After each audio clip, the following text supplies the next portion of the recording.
আসসালামু আলাইকুম। Hello everyone, সকলকে আমার চ্যানেলে স্বাগতম। আজকে আমি এইচএসসির ফলাফল মাইগ্রেশন এবং নিশ্চয়ন সম্পর্কে সম্পূর্ণ ফুল প্রসেসটাই আপনাদেরকে দেখিয়ে দিব। আশা করি এই ভিডিওটা দেখে আপনারা উপকৃত হবেন। তো এটা দেখার জন্য আমরা সর্বপ্রথম একটা অ্যাপস ইনস্টল দিয়ে নিব। অ্যাপসটা হচ্ছে এইচএসসি রেজাল্ট 2024। আমরা সরাসরি এসএসসি রেজাল্ট 2024 এই অ্যাপটিতে ঢুকবো। ঢুকলেই আমরা এখানে দেখতে পাবো কলেজ ভর্তি। কলেজ ভর্তির মধ্যে ক্লিক করব। তারপরে নিচে দেখতে পাবো কলেজ ভর্তির রেজাল্ট। কলেজ ভর্তির রেজাল্টে আমরা ক্লিক করে দিব। এটার মধ্যে ক্লিক করলে আমাদের সরাসরি একাদশ শ্রেণীর স্মার্ট ভর্তির সিস্টেমে নিয়ে যাবে। তো আমরা সেটা থেকে গো টু স্টুডেন্ট ড্যাশবোর্ড এটাতে ক্লিক করব।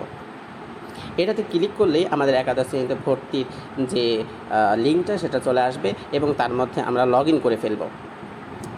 যার জন্য আমরা এই কাজটা করব তার ইডু আইডি এবং পাসওয়ার্ডটা আমরা উপরে বসিয়ে দিব। তো আমার এখানে বসিয়ে দেওয়ার জন্য আমরা ক্লিক করলাম, লগ ইন করলাম।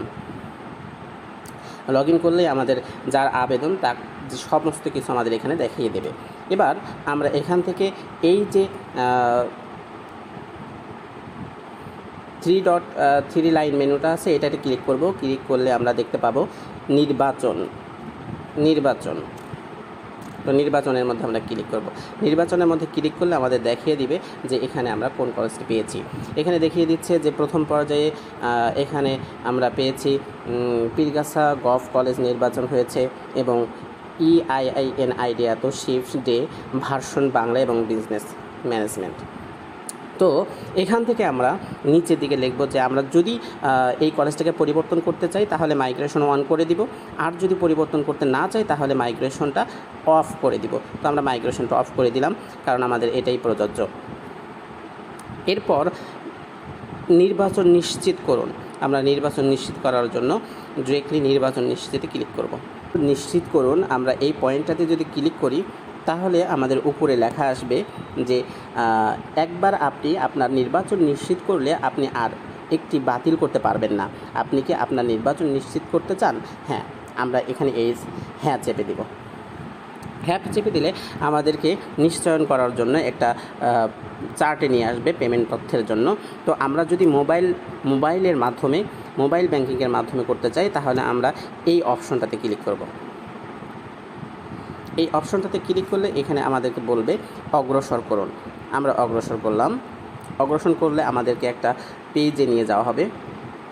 এই পেজের মধ্যে এখানে লেখা আছে card, mobile banking, net banking. তো আমরা মোবাইল ব্যাংকিংয়ের মাধ্যমে করব, তাই আমরা মোবাইল ব্যাংকিংয়ে নিয়ে আসলাম। এবার মোবাইল ব্যাংকিং থেকে আমি বিকাশে করব, তাই বিকাশটা দেখিয়ে দিলাম। বিকাশের মধ্যে দেওয়ার সঙ্গে দেখেন এখানে 339.41 টাকা দেখানো হচ্ছে। তো আমাদের এখানে 4 টাকা 4.5 টাকার মতো আমাদের ভ্যাট কাটবে, আর 335 টাকা আমাদের লাগবে। তো এখানে আমরা ক্লিক করে দিব। এখানে ক্লিক করে দেওয়ার সঙ্গে সঙ্গে আমাদের বিকাশে নিয়ে যাওয়া হবে এবং বিকাশের নাম্বারটা আমরা এখানে তুলে দিব।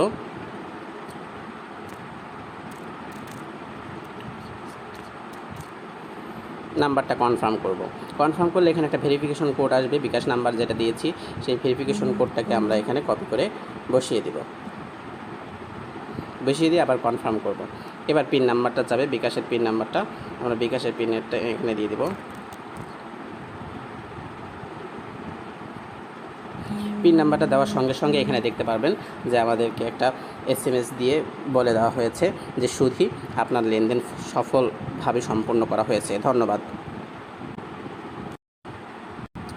পরবর্তীতে ব্যাক দিয়ে আমরা আমাদের মূল পেজে চলে আসলাম।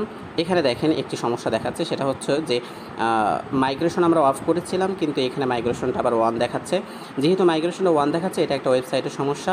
এই ওয়েবসাইটের সমস্যাটা দূর হলেই আপনারা করবেন, আশা করি উপকৃত হবেন। আর যদি তা না হয় তাহলে এখান থেকে আবারও অফ করে দেবেন এটাকে।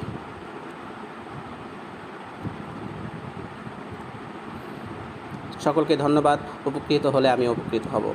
আসসালামু আলাইকুম। অটো মাইগ্রেশন যদি আপনারা ইয়েস করে দেন তাহলে আপনাদের চয়েস লিস্টের ওপরের ধাপগুলোতে আসবে, নিচের ধাপগুলোতে আসবে না। সো আপনার যদি মনে হয় যে আমি ওপরের কলেজগুলোতে, যেগুলো উপরে প্রথমে চয়েস দিয়েছি, সেই কলেজগুলো আমার পাওয়া উচিত বা আমি পেতে পারি, তাহলে সেক্ষেত্রে আপনি হ্যাঁ দিতে পারেন। আর মাইগ্রেশন অফ করে রাখলে আপনি যেখানে চান্স পেয়েছেন সেখানেই আপনি থাকবেন।